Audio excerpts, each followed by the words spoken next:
Known it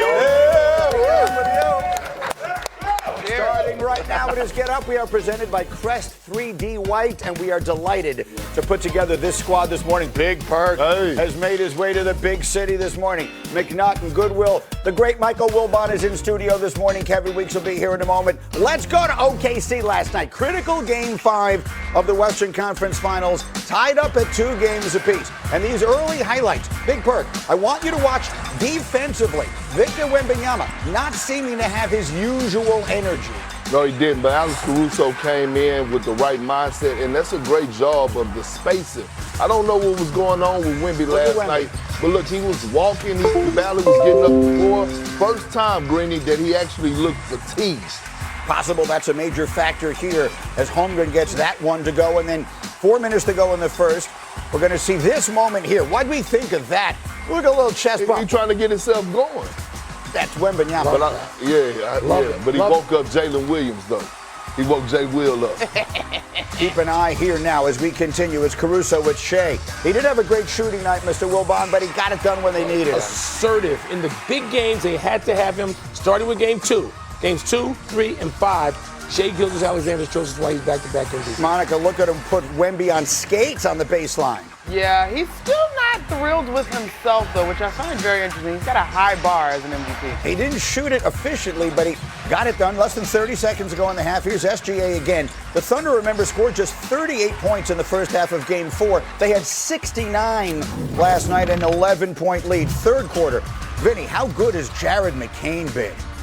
Apparently not good enough for the Philadelphia 76ers, but Sam Presti, my trash is your treasure.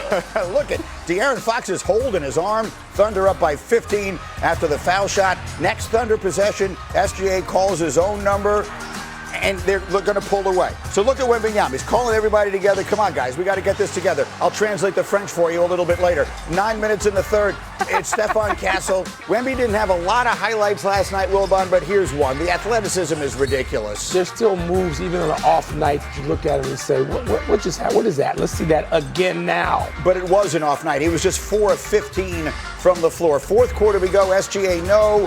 McCain, yes for 3. He had 20 in his first career playoff start. And then with 3 minutes to go, Thunder up a dozen. SGA putting it away. He had 32 points, 9 assists. Thunder win it by 13. They are now 1 win away from advancing to their second consecutive final. And let's talk about the big man. After starring in Game 4, Victor Wembanyama struggled at both ends. On offense, he shot 4 of 15, 27%, his worst shooting performance in 15 career playoff games. On defense, as the primary defender, the Defensive Player of the Year allowed the Thunder to shoot 11 of 16. That's 69%. Obviously, vastly different from what we've been accustomed to. And so I want to go back to what you said in the highlight there, Big Perk. I saw a lot of speculation last night on the broadcast and all over social media. Does Wembanyama look like maybe he's running out of gas? Man, Wemby got punked last night. He got punked. I mean, they were whispering sweet things in his ear, fresh things at that. Right? No, Isaiah Hartenstein, I played him on both ends of the floor, and Jalen Williams. They did a great job of touching him up from start to finish. And when I saw Wemby come out and wanted to be a guard, I said it was going to be a long night for him. See, when he decides to be a big man first with guard skills, is when he dominates. But all night long, they were touching him up. He was not able to just get to his spots. He didn't have free runs. And when you have that type of physicality over the course of the game, it's going to wear on you. You know, one of the cool things about sitting next to Perk, because I used to bother him at his locker after games for years on multiple teams, including championship teams.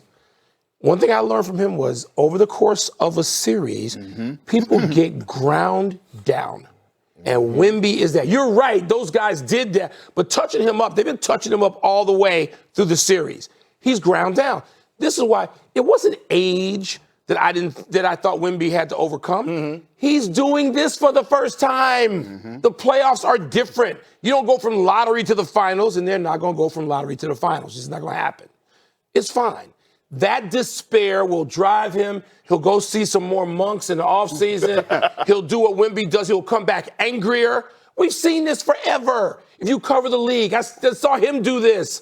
You come back because you have been worn down over 6 or 7 games. That's what's happening to Wemby. He can't have 15 shots last night and get them a win. He had to have 20. Can he have 20 good shots in game 6? He's going to need to. As great as he is, he's not a finished product yet. Right. And his primary, the one thing that he generally can do is affect the game on the defensive end in ways that we've quite literally never seen before, and he didn't even have that going last night. Monica, it sounds to me like Mr. Wilbon is putting OKC in the finals. You heard that? After last night. First time I said it. Are you? I'm not ready to do that, though, because I think this series just will continue to seesaw. Game 6, OKC is going to look ground down. Like, SGA, to me, has not played at an MVP level. I think he even said that post-game consistently. I just think the ebbs and flows in this series, the opportunities to learn. Now, I have been one that's really been mulling over the idea of resting this late in the season, and I don't think you do that. Victor did play 38 minutes. But, y'all, when I go back and look at this thing, outside of game 1, you can tell who won the previous game because they look crazy in the next one, which to me, I'm not sure that OKC has figured it out in terms of breaking serve. Well, I did a blind thing with this box score last night, and I was like, wait, who won? The categories that saved you was the three-point shooting for OKC, which comes and goes this late into a season, and then the second chance opportunities, which as good as Isaiah Hartenstein was last night, he's not been that good this entire season. Well, Monica, keep this in mind. They don't have to break serve.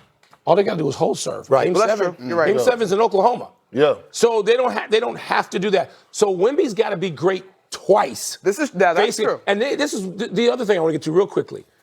Sorry, Vinny, I'm stealing. All good. But nobody's great 5 or 6 games in the series. Nobody. Go back and look at the box scores over time. The greatest players ever were thwarted 2 or 3 times in the series. If they had 4 great games, that's a hell of a series. Wemby's had 1.5, but I'll say 2. He's got to have 2 more. Has he got that? No, here's the thing for me. Averaging 29 minutes a game in the regular season. He's averaging 38 in the playoffs. That's a really big jump. Yeah. Fatigue. You got Chet. Chet has Hartenstein to play alongside. Tag team. Vic has Vic. And that has a cumulative effect. And you can say he got punked. I can say he got tired. This is inexperience. He's 22. He has not played at this altitude for this long. And who on that team stepped up last night? Champagnie stepped up, but De'Aaron Fox did not. It was a lot of people who needed to have answers in lieu of Vic having a great game. I think this series could be over. You think it's over? You think OKC ends Yeah, in 6? OKC winning this one at 7. Let me say this, though. Alex Caruso has been the best player on Oklahoma City in this series. If the conference finals end and OKC, when it ends and OKC wins it, I believe they are, he should get everybody vote for MVP. He is a top 5 role player in the history of the game. Swiss Army knife will cut you everywhere but loose. Are you frustrated? They won't get, they don't win these games without Alex Caruso. Last night, the Spurs came out and punched him in the mouth. They subbed Alex Caruso in. All of a sudden, you saw the life. He ripped Stephon Castle at the top. Yes, 5. He has 2 NBA championships on the verge of having a third. Think about his impact on Top 5 puts him in the Hall of Fame. I get it. No, I get you, big is fella. Robert Orr in the Hall of Fame? No. Andre Iguodala's going to go. Draymond Green is going to I said go. role player. Right. Let's we don't hold this consider Draymond Green as a role player. He made the All-Star game. Caruso did have 22 off the bench last night. He could be a candidate for the Magic Johnson Award as the MVP of the trying to tell you. which would be remarkable. We got to go to hockey. We got to get to, because we had a sweep last night, folks.